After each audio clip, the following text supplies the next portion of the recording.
पाइबे नहीं यही माने सुभद्रा योजना किस्ती टंका। तो अपडेट कौन रही फ्रेंड्स आसतु आम जाना। तो हेलो फ्रेंड्स मोर न फकर बेहर आपण देखुन ओडिया शिक्षा यूट्यूब चैनल। तो चलते फ्रेंड्स बेसी देर नक वीडियो का आरंभ कर देवा। यही माने पाइबे नहीं सुभद्रा योजना टंका। प्रथम किस्तिर चतुर्थ पर्याय टंका मिलवा जाउथिबा बेले यही माने पाइबे नहीं सुभद्रा योजना टंका।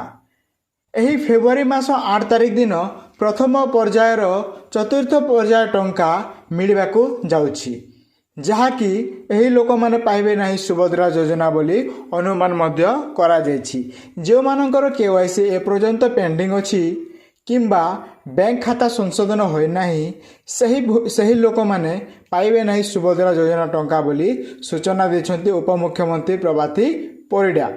फेब्रुआरी 8 तारिख दिन मिलवा जाउथिबा सुभद्रा योजनार प्रथम किस्तिर चतुर्थ पर्याय टंका पाइबे नहीं यही माने जो माने कि केवाईसी करनाहंती एवं बारंबार सरकार कहवा अनुसार मध्य से माने ए पर्यंत केवाईसी करनाहंती एवं तांको बैंक खाता को अपडेट करनाहंती एवं मोबाइल नंबर बैंक खाता सहित जोड़ी नाहंती एई माने पाइबे नहीं सुभद्रा योजना टंका बोली सूचना दैछंती।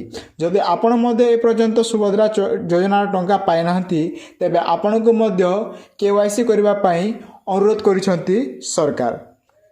यापर मार्च 8 तारिख रे आपण मानकु 2 किस्ती टंका मध्य सुभद्रा टंका जोजेबापी राज्य सरकार सूचना देछंती।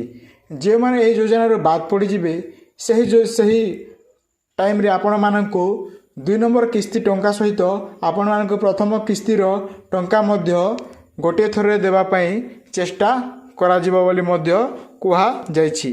तो यही जो माने केवाईसी करनाहंती से मानक टंका एथर मध्य आसीबो नै अकाउंट को बोली सूचना देछंती। तो यह थिला फ्रेंड्स आजर किछु न्यू अपडेट। जदि अपडेट भल लागि थाए तबे आपण मानक संग बंधरे वीडियो को शेयर कर दियंतु एवं आम ओडिया शिक्षा को सब्सक्राइब मध्य कर दियंतु। धन्यवाद।